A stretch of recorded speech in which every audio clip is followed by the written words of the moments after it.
Afternoon dear students, आज का हमारा टॉपिक है ओजेनेसिस। इससे पहले किया था स्पर्मेटोजेनेसिस। दोनों में से कोई भी एक टॉपिक पेपर में आ सकता है। बहुत ही इंपॉर्टेंट टॉपिक है दोनों ही।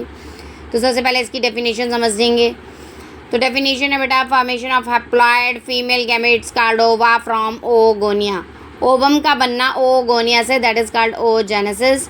ओगोनिया जो है वो डिप्लॉयड होते हैं और ओवम जो है that is haploid in nature. और फीमेल में ये स्टार्ट हो जाती है एम्ब्रियोनिक स्टेज में और कंप्लीट होती है only after at the onset of puberty.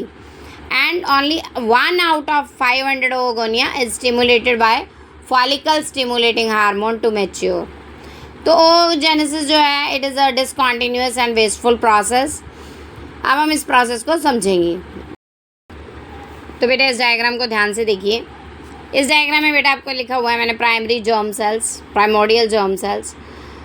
जो जर्म सेल्स हैं which are diploid in nature, 2n लिखा है मैंने, diploid in nature, they undergo mitosis and they form oogonia.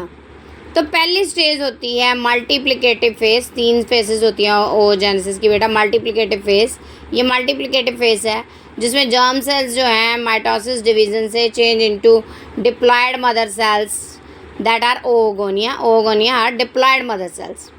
After that ये जो स्टेज है ये चलती है एम्ब्रियोनिक में स्टेज में। एम्ब्रियो में स्टार्ट हो जाता है ये सारा प्रोसेस। उसके बाद जो एम्ब्रियो में है तब तक चलता है जब तक प्राइमरी oocyte बनता है। तो उसके बाद आती है मल्टीप्लिकेटिव फेज के बाद आती है बेटा ग्रोथ फेज। ग्रोथ फेज में क्या है, जो oogonia है that is transferred into primary oocyte। तो जो प्राइमरी oocyte बनेगा, जो 4 oogonia थे उसमें से एक oogonia चेंज होगा इनटू प्राइमरी oocyte। जो बाकी 3 हैं they will form a follicular epithelium around it which is on further division it is called primary follicle, which become on further division changes into Graafian follicle. तो this was the growth phase up to primary oocyte। उसके बाद बेटा primary oocyte जो है enter into the maturation phase. Primary oocyte will divide by meiosis 1 and this stage will occur at the puberty।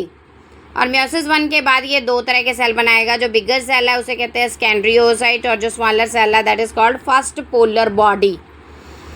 उसके बाद जो secondary oocyte है it will divide by meiosis 2 in the prophase stage। meiosis 2 division होगी, second meiosis।